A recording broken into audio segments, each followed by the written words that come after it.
So I'm back with another update about this 3 pepper trio that I am growing in my AeroGarden Farm 12XL. So I got 4 plants in here now. These are the 2 Sugar Rush Peach, the Tobago seasoning pepper, and the Trident poblano pepper. As you see, they are all 3 different heights. This is tall, this one is short and bushy, and these 2 are seedling babies. All right, so I wanted to be able to grow these 3 different type of pepper seeds varieties in one AeroGarden. But there were some things I did not account for. Number 1, when I dropped the Sugar Rush Peach peppers, a couple of them did not germinate, so I wound up having to drop 2 more, and this turned around and made these about roughly 7 to almost, we just, for a good estimate, say 2 weeks younger than these 2 plants. Okay, then these 2 plants, even though they are different heights, are exactly the same size. This plant somehow or another has gotten stunted. Well, not really, I'm not going to say stunted. It's significantly not growing as fast as this one. And this one is that Trident pepper. So here is my dilemma, and the reason why I call this an experiment a fail is because I have to actually remove a bunch of these plants out. For instance, these 2 can either come out and this one stay and this one stay, or this one come out and I can leave these. This is not an option for me. I always cater to the plant that is giving me buds.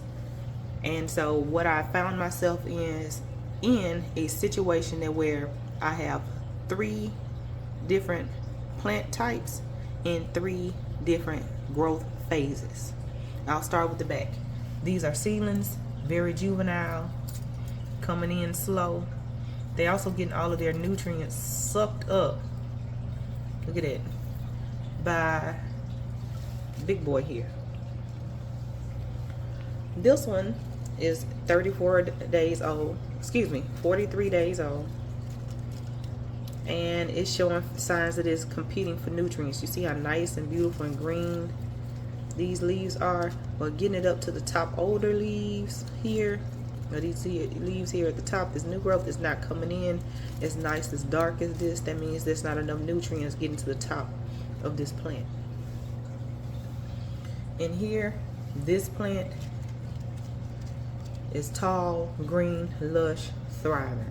And the reason why I know it's thriving is because look how tall it is and look how it looks, but also look at this. That's a bud. I discovered it yesterday. I said this plant has started budding, which means now I have 3 different plants with 3 different nutritional needs. For the Sugar Rush Peach here in the back, these 2 are seedlings. They need a malnutrient solution. I cannot feed them the same way that I can feed this plant, which is budding. This plant is nutritional needs are totally different from these and from this one, and I'll tell you why. In that vegetative state, like I said, these 2 plants need a very mild solution to keep growing. Too much phosphorus can ruin the roots too early, and then they'll die and fall off. This one too. If I switch this over and start catering the nutrients for this budding plant, this plant can actually get more further stunted in growth. And let me stop saying it's stunted in growth, because I'm a reason why I'm saying it, and I'm gonna say it in a minute. But it could stunt this plant, okay, significantly by feeding it too early to bloom. It'll cause it to bloom, stunt the growth, and it will not bloom anything. This is not even the size of a pepper, right? And then also on these 2 plants, if I continue to feed this plant, I can lose my bloom or cause this plant to struggle and go under stress because it's not being nourished in the areas that it need, specifically the phosphorus and the potassium. Okay, too much phosphorus kills the roots on this one. Too much phosphorus and potassium on this one triggers it to develop budding and stunt the growth, and it's still in this vegetative state and is not very big. Not Feeding it as normal, like I would feed these two and have been, can cause the buds to be stunted and dry off and put this plant in undue stress. I'm not trying to do any of it. So I have a solution. This plant has taken off. I am going to always cater to the one that is budding. However, I am going to find somewhere else for these two plants to go, and I will find somewhere else for this plant to go. Another thing that I did not take into consideration when I was planting this garden was the growth rate habits of each plant. Specifically, these are slow to germinate. Like most hot peppers are, they can be slower on germination time, slower to get up and running, slower to do things.